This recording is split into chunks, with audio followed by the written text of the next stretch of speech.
I'm also very grateful to the Lannan Foundation for being here, and grateful to Christy for mentioning Bob Dylan. And I wish I could use his words when someone asked him to describe what one of his songs was about. And he said, well, have you heard the song? And the person said, yes. And he said, well, that's what it's about. But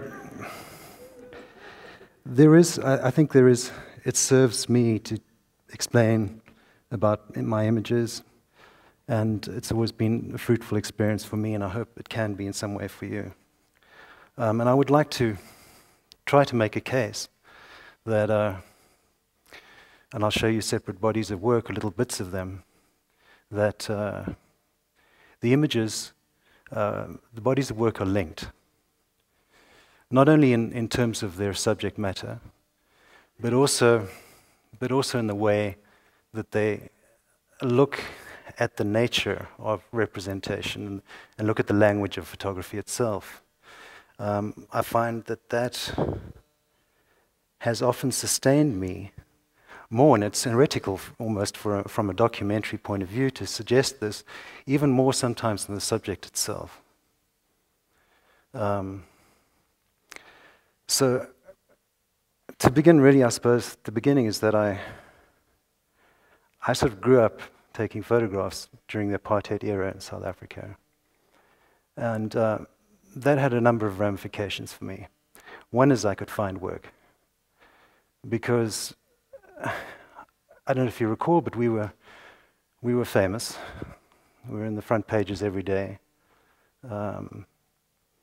And I was one of those who was working for foreign media in our country, as well as local media. I joined a group of photographers, more or less my generation.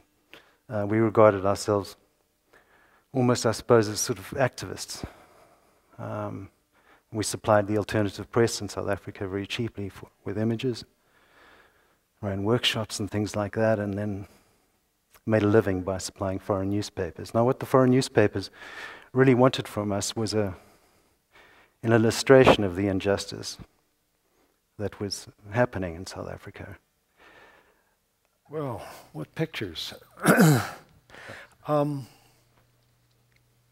think I'd like to begin by asking you, Guy, if, as you look back on your work over these last several decades, are there particular moments that seem turning points to you when you came around a bend in the road and saw a new way to do it somehow or other?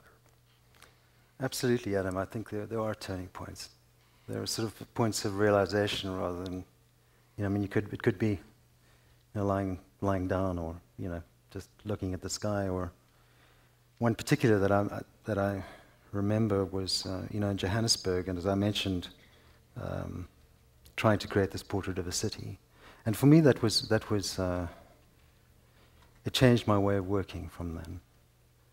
I really stopped looking for what for me was a kind of journalistic drama in a scene, and rather sort of took a step back, which released me from a whole lot of things which were that I didn't need to grab an image somehow. It was for the first time I felt I could really let it go. And it sort of had implications for my work, and I remember that most, it really, something. Say a little more about that. I'm sort of guessing from what you're saying that previously, how many years did you work as a news photographer? That was about a decade or so, right? That was longer, 15 years. 15 years. Yeah. And certainly during that point, during that period of time, you must have felt pressures on you, as you were talking about, to produce certain kinds of images. And but these images that you showed of Johannesburg were very different sorts of images of people who had moved into these apartment blocks.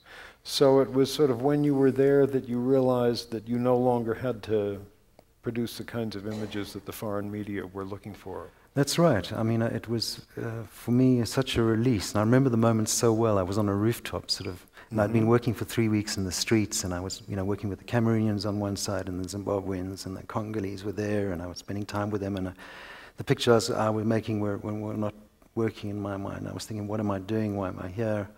And then just having that sort of realization, sort of standing up on a rooftop somewhere, was just a real sense of release.